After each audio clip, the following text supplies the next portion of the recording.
Bom dia, senhoras e senhores. Sejam bem-vindos à videoconferência da SIM para a discussão dos resultados referentes ao segundo trimestre de 2022. Esta videoconferência está sendo gravada e o replay poderá ser acessado no site da companhia, ri.sim.com.br. A apresentação também estará disponível para download. Informamos que todos os participantes estarão apenas assistindo à videoconferência durante a apresentação. E em seguida iniciaremos a sessão de perguntas e respostas, quando mais instruções serão fornecidas. Antes de prosseguir, aproveito para reforçar que as declarações prospectivas têm como base as crenças e suposições da administração da SIM e as informações atuais disponíveis para a companhia. Essas declarações podem envolver riscos e incertezas, tendo em vista que dizem respeito a eventos futuros e, portanto, dependem de circunstâncias que podem ou não ocorrer. Investidores, analistas e jornalistas devem levar em conta que eventos relacionados ao ambiente macroeconômico, ao segmento e a outros fatores podem fazer com que os resultados sejam materialmente diferentes daqueles expressados nas respectivas declarações prospectivas. Estão presentes nessa videoconferência o Sr. Tiago Muramatsu, diretor-presidente da SIM, e o Sr. Hector Leitão, diretor financeiro e de relações com investidores da companhia. Gostaria agora de passar a palavra ao Sr. Tiago Muramatsu, que irá dar início à apresentação. Por favor, Tiago, pode prosseguir.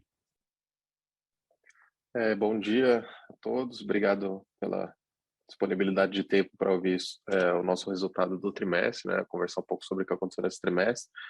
Então, já iniciando aqui a nossa videoconferência, falando dos resultados aqui do segundo trimestre de 2022, a gente começa pelos principais eventos do trimestre.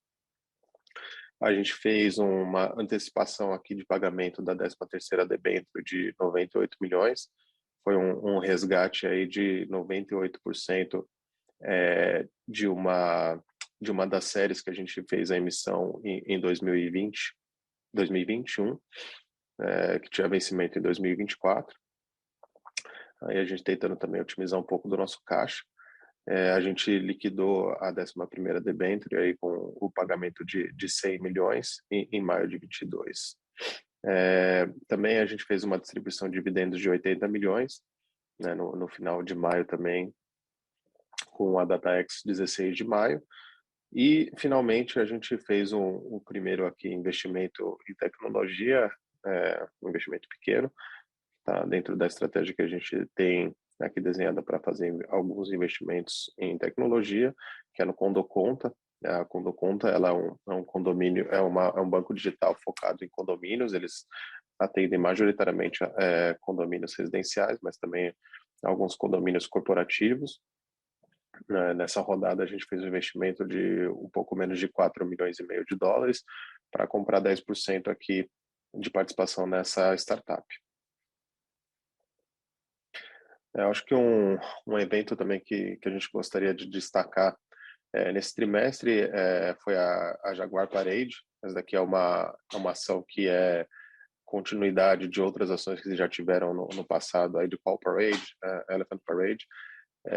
E essa Jaguar Parade, ela tem um foco aqui de arrecadação de fundos para conscientização sobre a conservação das onças pintadas, né, e seu habitat. Ela é uma exposição que teve dezenas de obras. Dentre essas dezenas de obras, 60 elas ficaram expostas em 4 dos nossos shoppings aqui de São Paulo e Santo André. Ela daqui de São Paulo, agora algumas obras elas vão seguir para Nova York, para também ter uma exposição lá, onde vão ser leiloadas, e todos os fundos aqui vão ser revertidos aqui para a conscientização da conservação das onças pintadas. Uma das obras que vai ser leiloada foi uma das que a gente apoiou, que é de um artista chamado Bacari, de Santo André, que inclusive fez o live painting desse Jaguar no Grand Plaza Shopping. Teve um alcance bem interessante aqui essa exposição que a gente fez, né? Então, em relação a visitações nos sites, foi mais de 1.600.000, sendo que 750.000 foram visitas únicas, e dentro dos nossos empreendimentos impactou aí mais de 1 milhão de pessoas. Agora, indo um pouco para o operacional desse trimestre, a gente manteve um nível de ocupação física e financeira muito próxima ao primeiro trimestre desse ano também, apesar da gente ter tido uma atividade comercial bastante interessante, principalmente nos nossos shoppings. Teve muita substituição e isso aconteceu também no primeiro trimestre, né? E o que a gente tem visto aqui é que essas substituições elas estão sendo novas ocupações mais produtivas que as ocupações anteriores. Então, acho que a gente, do lado dos shoppings, tem tido uma qualificação do nosso tenant mix de uma forma geral. Isso daqui, depois lá na frente, vocês vão ver do lado financeiro como isso daqui tem se mostrado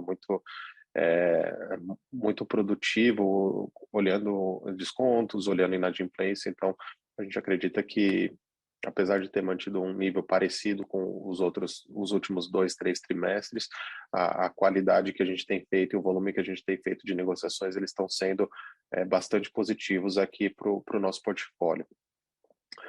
Quando a gente olha a ocupação aí das diferentes classes, né, eu acho que o escritórios classe A ele é muito impactado pela vacância do ITM. Acho que tem isso no próximo slide, né?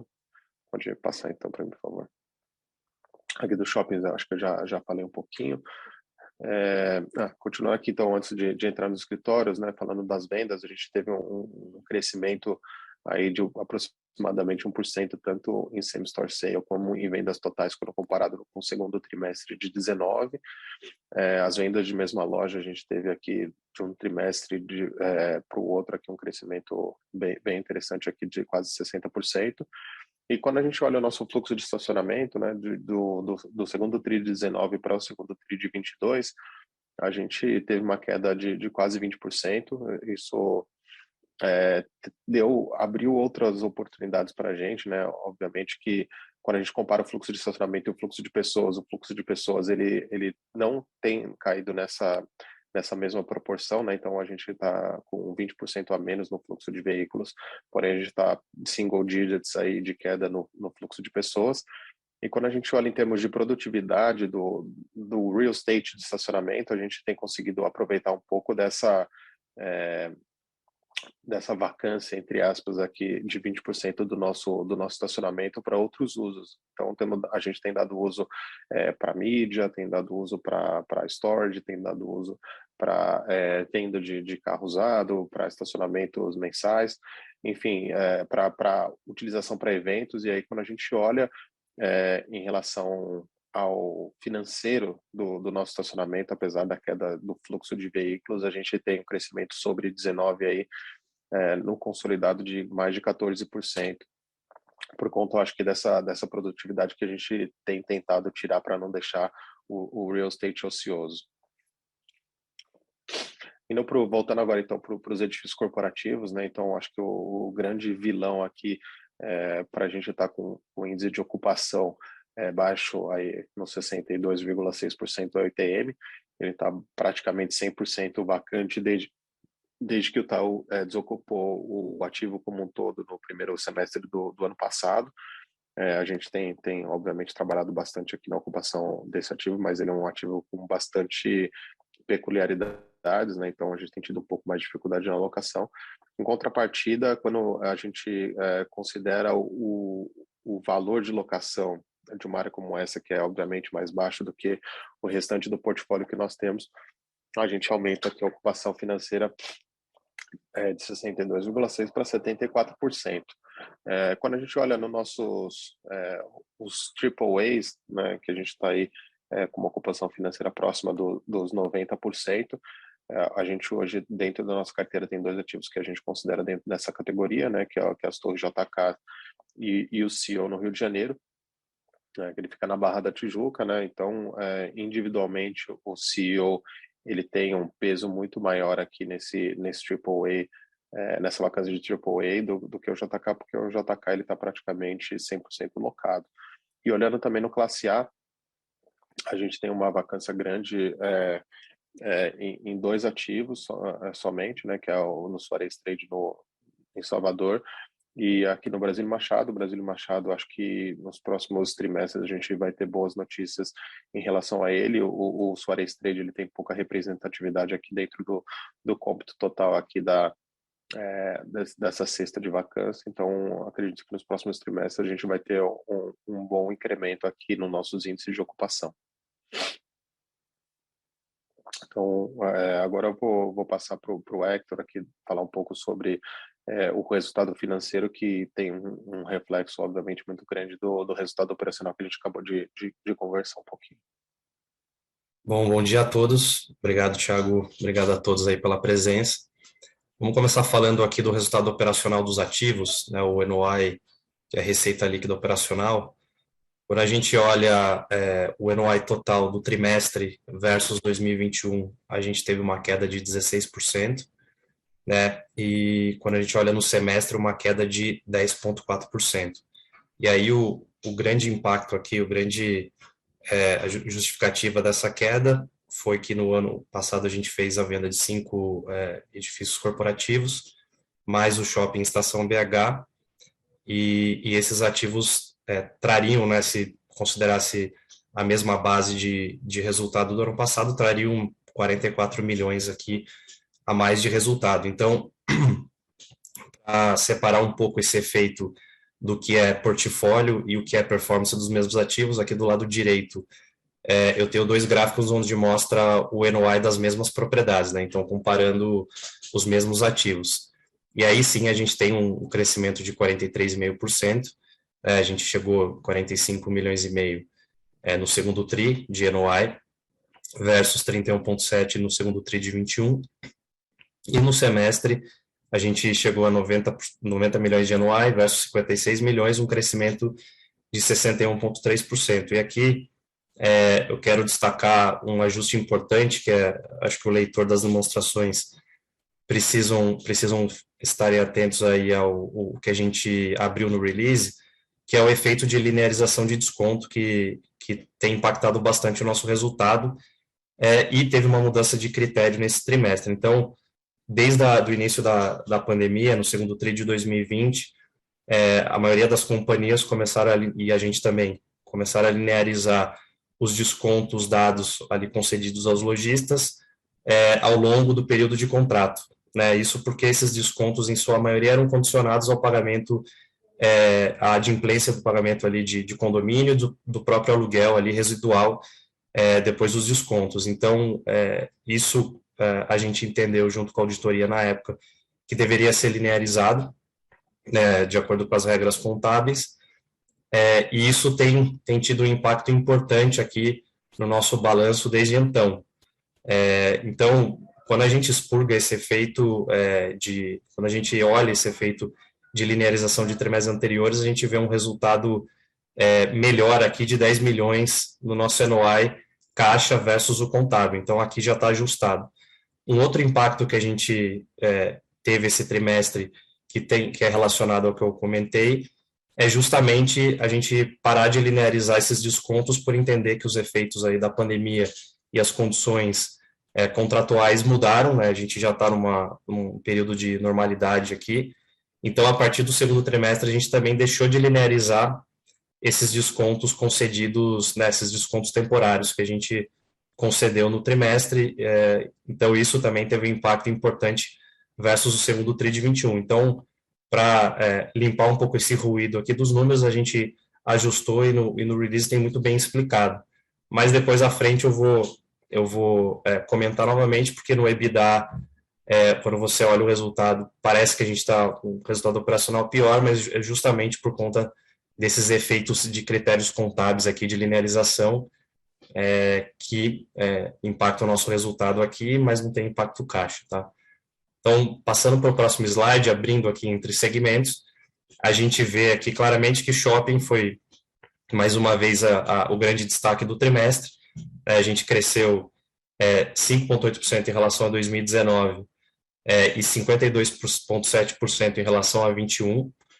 Muito do que o Thiago comentou, a gente tem buscado aumentar a produtividade do real estate mesmo, então a gente tem um custo de condomínio menor, né, proporcionando uma avenida aqui de aumento de aluguel nos próximos trimestres para os lojistas, né? Eles têm capacidade de aguentar um custo de ocupação condizente aqui com nível de aluguel maior, e a gente também tem tentado achar soluções para a vacância maior dos estacionamentos, como o Thiago comentou. Então, aqui tem um efeito de recuperação de vendas, tem um trabalho forte aqui do time de shoppings de aumentar a produtividade do real estate em si. Quando a gente olha o semestre, a gente tem um crescimento de 8% em relação a 19 e 83,5% em relação a 2022. Né, um comentário interessante é que quando a gente olha a geração de caixa dos shoppings, o impacto é até maior. A gente está fazendo quase 18% aqui de aumento em relação a 19, e aí essa diferença é muito explicada por conta de PDD, de inadimplência, que tem um lag maior aqui em relação ao contábil, né? A gente tem um critério de considerar uma perda aqui no nosso contas a receber depois de 12 meses de inadimplência, e isso então gera um pouco de descasamento entre caixa e competência. Mas a boa notícia é que os shoppings estão tendo uma recuperação interessante, tanto do lado de vendas, como a gente tem achado soluções aqui para rentabilizar melhor os espaços. Do lado de prédios, acho que foi um segmento que sofreu, foi um pouco mais resiliente na pandemia, né, em termos de inadimplência e de recebimento aqui dos aluguéis, de leasing spread também. Então, a gente já não vê nesse ano um crescimento tão forte em relação ao ano passado. A gente cresceu 11,8% em relação a 21, fazendo aqui 8 milhões de NOI no trimestre. Quando a gente olha o semestre, a gente tem um crescimento de 7% em relação a 2021. Aqui, como o Thiago comentou, os edifícios AAA estão bem locados e, obviamente, a gente tem mais força de negociação para aumentar os aluguéis, isso tem acontecido. E, por outro lado, nos edifícios classe A, a gente tem um pedaço do portfólio que tem uma vacância importante, então não teve nenhuma alteração de aluguel. E, por outro lado, os que estão locados têm bons inquilinos, né? São edifícios, em sua maioria, de monousuários, que têm contratos longos e com uma qualidade aqui de inquilinos muito, muito grande. Então, tem tido um comportamento muito mais estável, né? Então, do lado AAA, um viés de alta, e do lado dos classe A, uma estabilização de aluguel. Pode passar. E aí, quando a gente olha o EBITDA ajustado, né, então, agregando aqui o resultado dos ativos e prestação de serviço e o G&A da companhia, o SG&A, a gente vê uma queda em relação ao ano passado de 40%, né, mesmo patamar aqui de 2019, no trimestre. Então, a gente teve um EBITDA de 28 milhões. Quando a gente olha o semestre, a gente alcançou 71 milhões de EBITDA, uma queda de 23 em relação ao ano passado e 31 em relação a 19. E aqui a grande explicação, novamente, é que a gente tem um portfólio menor do que o ano passado e 19. E do lado das despesas, a gente tem uma despesa recorrente menor que mitiga um pouco esse resultado. Quando você olha as demonstrações financeiras, parece que tem um aumento de SG&A no semestre, mas é muito por conta de reversão de bônus alta que a gente teve no ano passado em 19, maior do que esse ano. Então, isso dá um impacto de 2 milhões.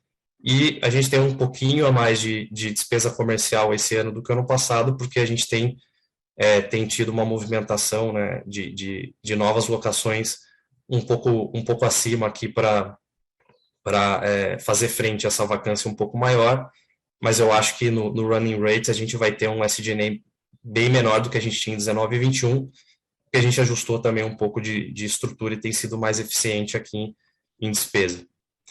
Do lado do FFO ajustado, então agregando aqui ao EBITDA, despesas financeiras líquidas, né, e imposto, a gente teve um resultado de menos 15 milhões no segundo trimestre e menos 12,9 no primeiro semestre, né, um resultado bastante pior do que os outros tris aqui apresentados, mas isso é muito explicado, né, pelo aumento da taxa de juros e pela aceleração da inflação, A gente tem 29% da nossa dívida indexada ao IPCA e a gente teve uma aceleração importante aqui do IPCA nesse primeiro semestre, né? Acho que isso a gente tem visto que é um problema global aqui de inflação mais alta. E para fazer frente a isso, o Banco Central tem aumentado os juros, então a gente saiu de um piso de 2% para quase 14% aqui já atualmente, né? Então isso tem um impacto super importante aqui no nosso resultado financeiro. A gente sendo um segmento aqui intensivo em capital, obviamente a gente sente um impacto bem forte do aumento de juros. Eu vou abrir um pouco mais aqui a alavancagem nesse próximo slide. Então, a gente fechou o trimestre com 621 milhões em caixa, né, e com uma dívida bruta de 1.300 bi. A gente, de um tri para cá, aumentou um pouco a dívida líquida de 594 milhões para 688, basicamente pela distribuição de dividendos que a gente fez, né, de 80 milhões, e alguns investimentos também em CAPEX. Mas a gente diminuiu a dívida bruta em próximo aí de 200 milhões, basicamente a amortização e pré-pagamento que o Thiago comentou. E aí a gente fechou aqui a fotografia do trimestre com uma alavancagem bem confortável, 0,46 vezes, né, dívida líquida sobre EBITDA dos últimos 12 meses. Mesmo tirando os efeitos de venda, a gente ainda ficaria num patamar próximo de 5 vezes, muito confortável com os nossos covenants. E acho que a mensagem aqui é que a gente tem tido uma gestão de caixa e dívida muito confortável aqui em relação a prazo de vencimento, em relação aos covenants financeiros, e a gente tem trabalhado bastante para maximizar a alocação de capital aqui, né? Então, a gente tem feito bastante pré-pagamento, a gente deve fazer mais um pré-pagamento importante que eu vou comentar no próximo slide. Aí falando do cronograma de amortizações, como eu comentei, a gente tem uma situação bem confortável de amortização aqui nos próximos 2 anos. A gente tem 100 milhões no próximo ano e em 2024. A gente deve antecipar essa amortização nesse trimestre para diminuir aqui o custo de carrego de caixa vis-à-vis, né, receita financeira vis-à-vis o custo da dívida. Então, a gente deve ficar com uma situação muito confortável nos próximos 2 anos em relação a refinanciamento.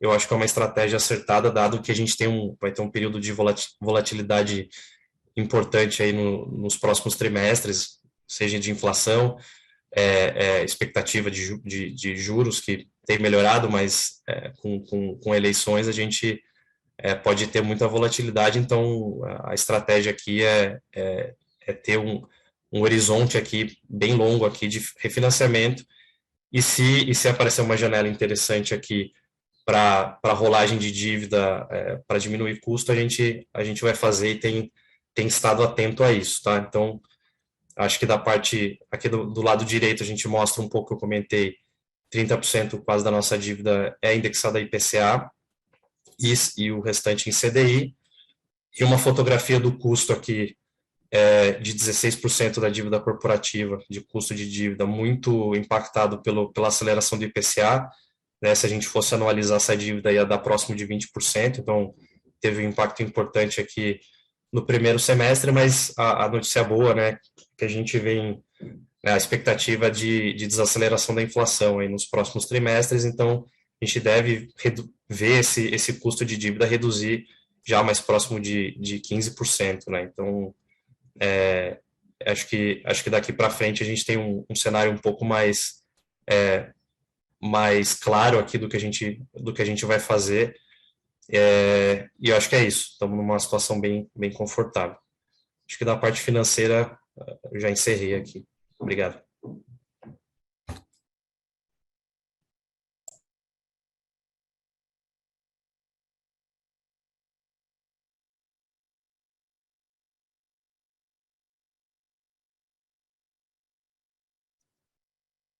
Iniciaremos agora a sessão de perguntas e respostas para investidores e analistas. Caso deseje fazer alguma pergunta, por favor, pressione o botão reação e em seguida clique em levantar a mão. Se a sua pergunta for respondida, você pode sair da fila clicando em abaixar a mão. Caso deseje fazer uma pergunta por escrito, por favor, digite sua pergunta no campo Q&A, seguido de seu nome e sua companhia.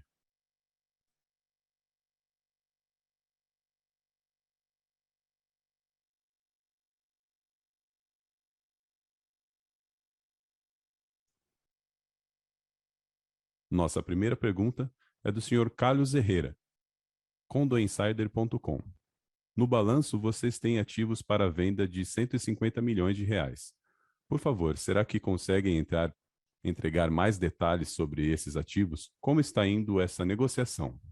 Quais são as perspectivas para a parceria com a SPX? Thiago, eu posso responder a primeira, e aí passo para você a segunda. Essa era a minha sugestão. Tá. Obrigado, Carlos. Bom dia. Obrigado pela pergunta. Esses ativos aqui que aparecem no balanço disponíveis para venda, eles não necessariamente estão em negociação, tá? A gente vem comentando, né, acho que de muito tempo, que a gente tem uma estratégia de reciclagem de ativos, né? A gente olha muito o retorno sobre capital e não e menos patrimonial, somos menos patrimonialistas, né? No início do ano a gente tinha a gente enxergava alguma possibilidade aqui de ter alguma janela boa de negociação, já que a gente vinha de uma grande venda aqui, bem executada no final do ano passado. Então, por motivos aqui técnicos de tributação, né, se a gente fizesse essa venda, a gente carregou esses ativos, né, realocou no ativo permanente para um ativo disponível para venda, mas isso não significa que tem negociações quentes aqui para a gente negociar os ativos, até porque se houvesse, a gente teria que informar o mercado, né? Deveria soltar um fato relevante sobre isso. Então, para deixar bem claro, não há hoje nenhuma negociação quente aqui para negociar esses ativos, tá? A gente não tem nenhum mandato com ninguém para fazer essa venda, a gente não tem conversas nem troca de MOU com nenhum player aqui para vender os ativos, tá? Então foi só né, um carregamento aqui do tri passado e que isso não tem nenhum impacto aqui contábil também em termos de resultado, tá? Então só para deixar claro, depois você me fala se eu respondi, eu passo aqui para o Thiago. Obrigado, Hector. Eu acho que, na verdade, é outra pergunta, né, que é do Rafael, que é em relação às perspectivas da parceria com a SPX. A gente, inclusive, semana passada, né, fez um novo fundo multi-estratégia em conjunto com eles, que aí tem alocações diversas dentro do segmento de real estate. Obviamente que agora não está sendo o melhor momento de captação, mas a nossa expectativa é que a gente continue aí crescendo o portfólio tanto de ativos sob gestão, como também crescendo aqui o portfólio de AUM aí nos próximos anos, né? Então, a ideia é realmente fazer essa gestora crescer. A gente tem algumas estratégias que a gente tem trabalhado dentro de casa e estamos esperando aqui o momento ideal para colocar todas essas estratégias a mercado, né? Então, hoje a gente tem dois fundos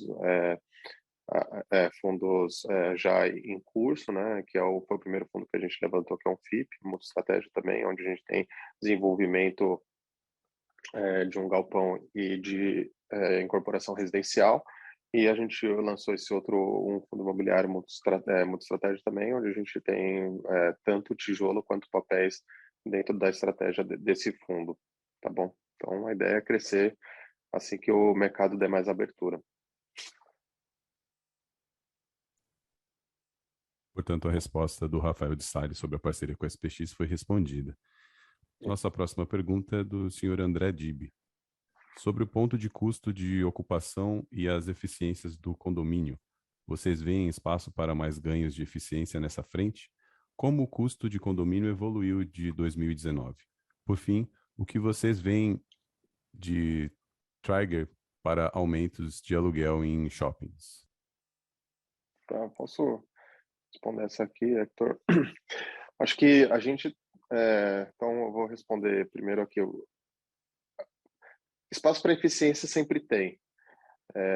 Acho que a gente tem trabalhado para, primeiro, não crescer esse custo, né? E tem tentado algumas alternativas para continuar, manter o custo no nível que está ou eventualmente até conseguir baixar. Então, para falar um pouco de como que evoluiu esse custo desde 2019, eu vou até retroceder um pouquinho até 2016. Então, de 2016 para 2022, então nos últimos 5 anos e meio, a gente não teve nenhum aumento nominal no custo dos condomínios dos shoppings quando olhado no consolidado. Pode ter sido algum que tenha tido 5% de aumento, ou outro com uma redução de 10%. Então, no cômputo geral, a gente está com o mesmo custo condominial, nominalmente, desde 2016. Se você colocar inflação durante esse período, a gente teve uma redução aí de mais de 40% do custo condominial. Então, não foi algo pequeno e pontual, é algo bastante expressivo que a gente tem feito aqui para redução de custo condominial. E aí, obviamente, isso daqui abre um espaço para a gente aumentar o aluguel dos shoppings, né? E aí a gente pode aumentar esse aluguel, obviamente, com negociações onde o custo total do lojista a gente consegue manter por conta do condomínio mais baixo e puxar essa diferença no aluguel. E o principal trigger para a gente aumentar o aluguel é melhorar as vendas, né? Então, acho que isso daqui tem acontecido mais aceleradamente, talvez, nesse último semestre, mas como a gente consegue manter o custo baixo de condomínio e com o crescimento de vendas, a gente consegue fazer com que esse custo de aluguel ele também suba na mesma proporção.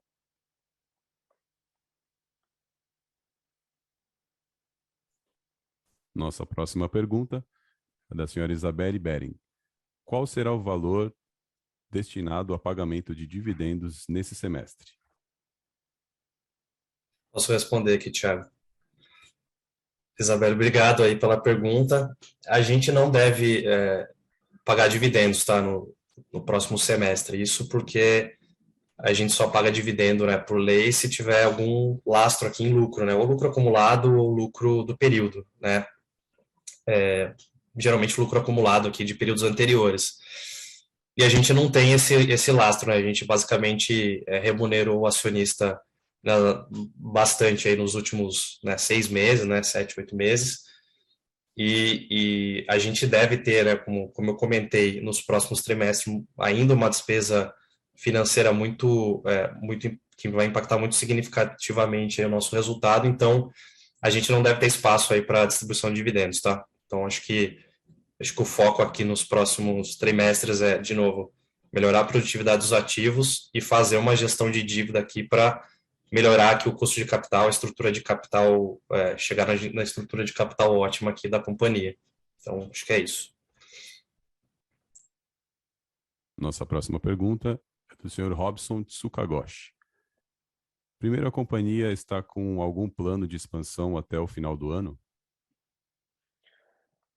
Robson, a gente tem alguns projetos de expansão para 3 dos nossos 6 shoppings que estão em andamento, né, em diferentes estágios de aprovação na prefeitura. Alguns deles a gente ainda pretende começar aqui nos próximos 12 meses. Então, acho que até o final do ano, pouco provável, mas dentro dos próximos 12 meses deve ter pelo menos um ou talvez até 2 shoppings que a gente comece a fazer algum tipo de expansão.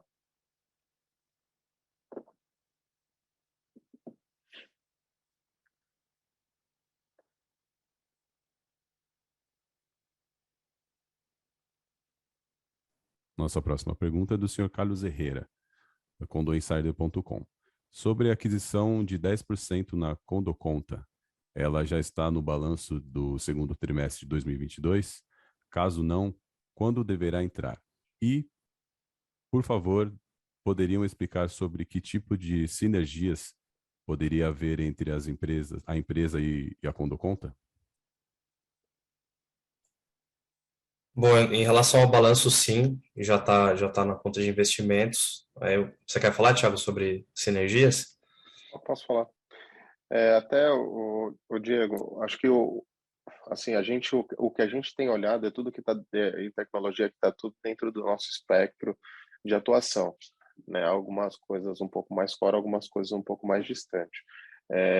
Acho que a principal sinergia que a gente pode trazer é muito menos integrar a solução que o Condocon tem para dentro das nossas propriedades, é muito mais levar o nosso know-how de gestores de condomínio, né? Então, se você pensar que no limite os nossos condomínios dos prédios comerciais corporativos e dos shopping centers, eles também estão na forma de condomínio, assim como os condomínios residenciais, né? Então, acho que é levar um pouco dessa visão mais profissional, mais corporativa para dentro do Condo Conta, para que possa ser oferecida uma solução mais completa e, eventualmente, obviamente, caso haja uma sinergia no futuro, acredito que haverá, da gente passar parte dos nossos condomínios corporativos e outros condomínios corporativos para dentro do Condo Conta. Eu acho que é muito mais uma visão de crescimento da plataforma com o nosso know-how e o nosso networking ajudando nesse crescimento, nessa escalabilidade da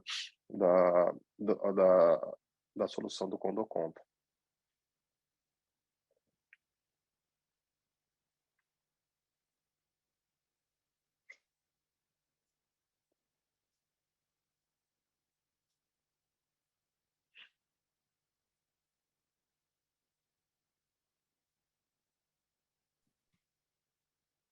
Lembrando que para fazer perguntas basta clicar em levantar a mão ou simplesmente digitar sua pergunta clicando no botão Q&A.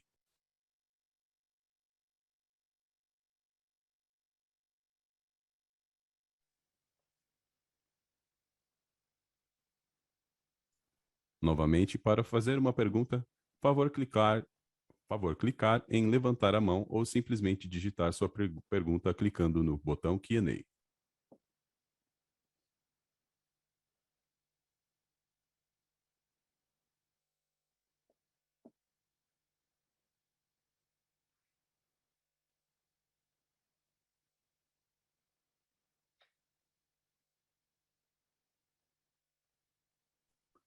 Nossa próxima pergunta é do senhor Diego Pinto. O valor justo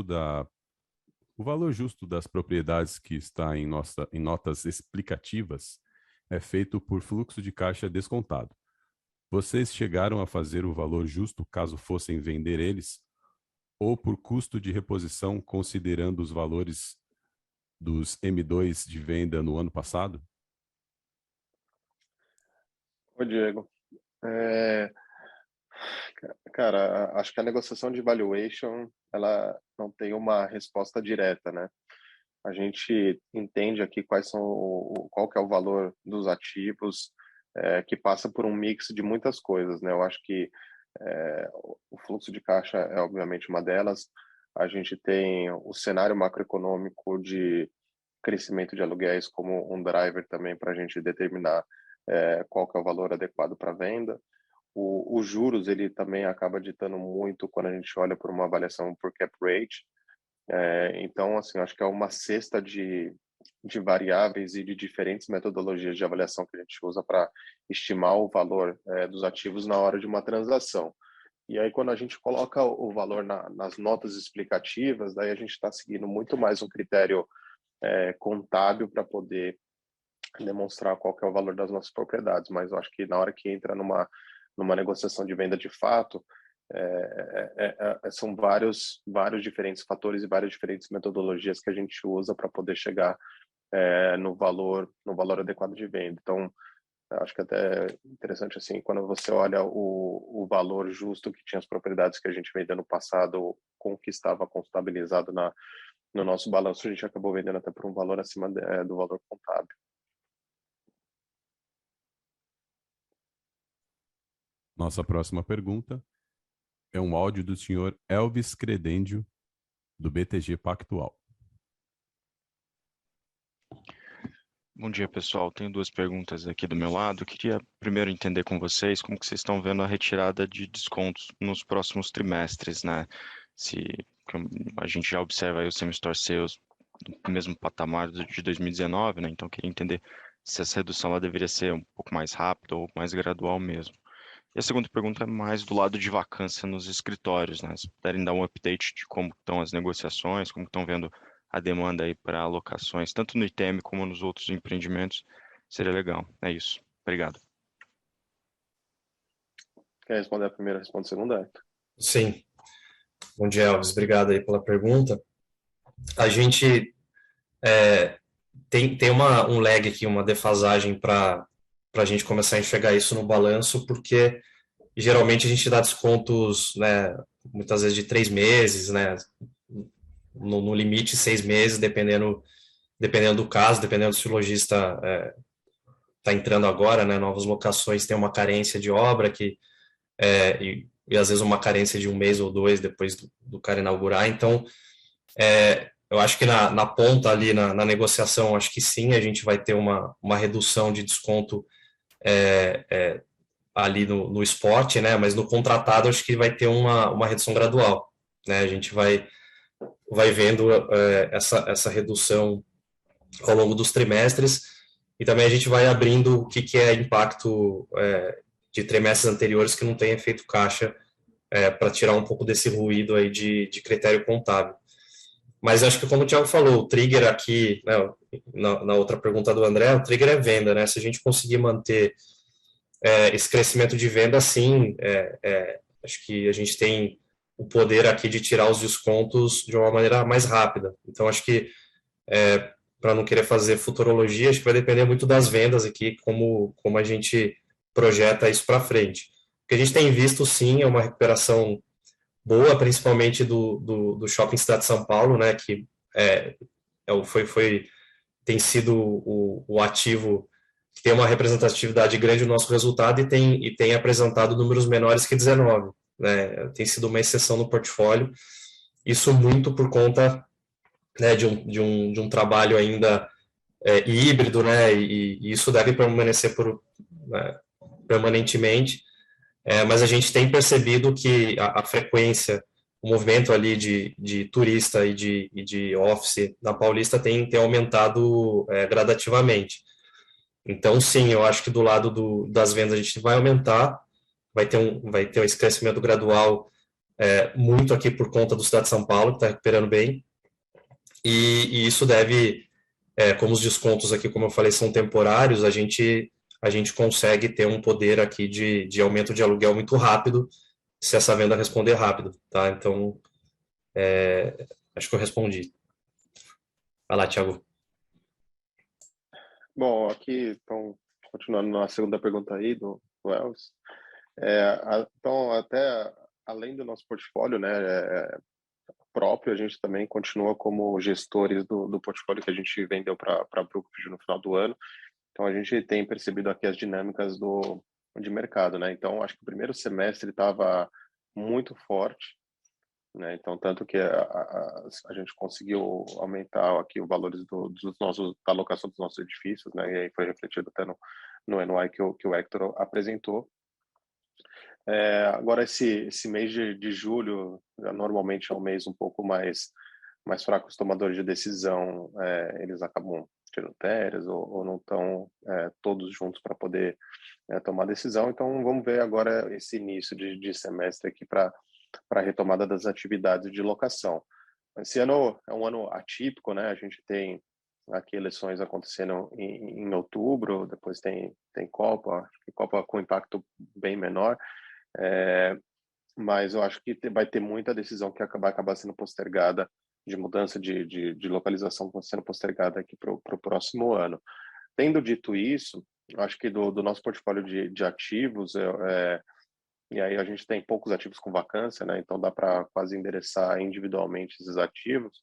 Então, o CEO e o Suarez Trade, eles têm uma dinâmica um pouco mais diferentes, né, por conta da localização do mercado, né? Então o Suarez Trade a gente até fez algumas locações, mas lá é um mercado muito menor, apesar de ser o melhor prédio da cidade, né? Então Salvador, na Bahia, então tem um movimento um pouco mais controlado. A gente fez acho que 2 locações esse ano, um dos inquilinos saiu, mas a gente tem tentado movimentar ali o edifício. O CEO, ele tem, acho que ele é na minha opinião, o melhor prédio da Barra da Tijuca, só que o mercado ali do Rio de Janeiro acabou encolhendo um pouco e se concentrando muito na região do centro, né? Então, tanto bons prédios que tem na Barra como bons prédios que tem ali no Porto Maravilha, eles têm um pouco mais de dificuldade de locação, né? A movimentação de locação que acaba acontecendo no Rio de Janeiro, ela se concentra muito ali na região do centro. Então, lá tá sendo um desafio de locação. Agora, falando do Brasílio Machado, que acho que também é uma vacância grande que a gente tem no portfólio, né? E aí, quando você olha individualmente, dentro da nossa participação, são participações pequenas, né? Então, no Soares Trade são 2.500 metros, no CEO são 2.500 metros, aqui no Brasílio Machado são 4.000 metros. E aqui no Brasílio Machado, eu acho que esse sim a gente tem tido alguma movimentação interessante de visitas. A gente fechou recentemente uma locação lá no prédio, então eu acredito que ali a gente seja onde a gente tenha boas notícias para dar aí ao longo desse segundo semestre. E finalmente, falando em relação ao ITM, que tem um peso grande, eu acho que por conta do tamanho dele e talvez um pouco menos por conta da representatividade de aluguel, lá o grande desafio é que é um ativo muito grande, né? Então são 45.000 metros de ABL de escritório, e ali tem uma questão de eficiência que você precisa de um grande locatário para poder colocar ali todo o condomínio do prédio para funcionar na sua plenitude, senão acaba sendo até mais oneroso operar o prédio para uma locação de 1.000, 2.000 metros do que deixar ele completamente vazio. Então, acho que o grande desafio lá está sendo encontrar esse inquilino grande, né? Então, a gente tem tido, eventualmente, conversas com inquilinos de 10, de 15.000 metros, mas lá o processo acaba sendo um pouco mais moroso. Ótimo, Thiago e Hector. Tá explicado. Obrigado. Nada. Nossa próxima pergunta é do senhor Rafael de Sales. Como vocês analisam o preço da ação no momento, visto que o market cap da empresa se aproxima do valor justo dos ativos da companhia? Obrigado pela pergunta, Rafael. Aí eu acho que até talvez tenha tido, não sei se está a leitura correta do balanço, que a gente tem no nosso balanço, no novo balanço mesmo, a gente tem os ativos por valor histórico, né, por valor de livro, né, que não reflete, que eu acho que está próximo do market cap hoje, mas não reflete o que a gente entende como o valor justo dos ativos, né. Então, tendo dito isso, em outubro do ano passado, quando a gente anunciou a venda dos nossos 4 edifícios aqui da Faria Lima e JK, o market cap da companhia era perto de um bi 600, um bi 700, e a gente anunciou a venda de um bi 800. Né? Então, sempre teve, acho que, um pouco de descasamento do que seria um valor dentro do mercado privado, né, de uma transação de ativos contra o mercado público, né, de negociação de ação. Então, acho que ali a leitura desse valor próximo do valor do market cap é muito mais uma leitura do valor histórico dos ativos, passado depreciação, do que eventualmente o valor de venda individual de cada uma das propriedades.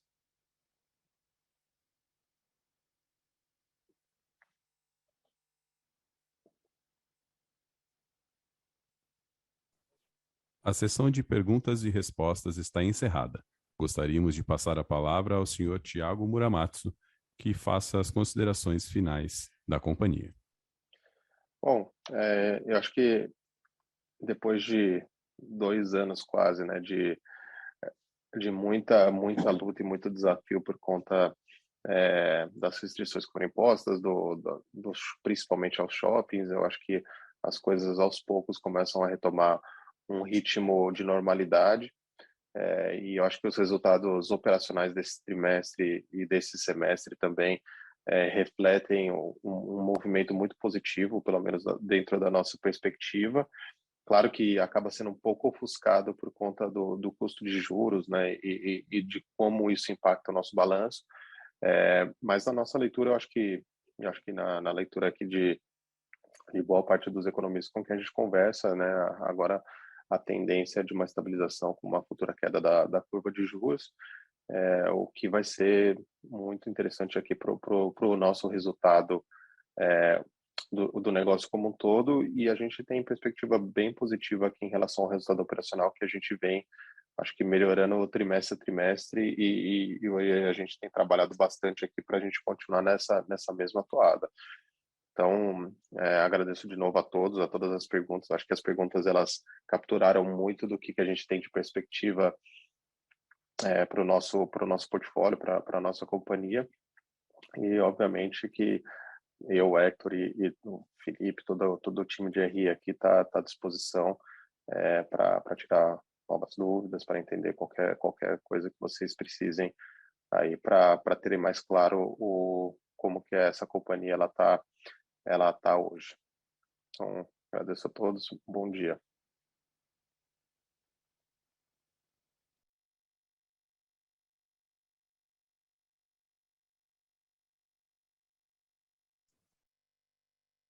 A videoconferência da SIM está encerrada. Agradecemos a participação de todos e tenham uma boa tarde.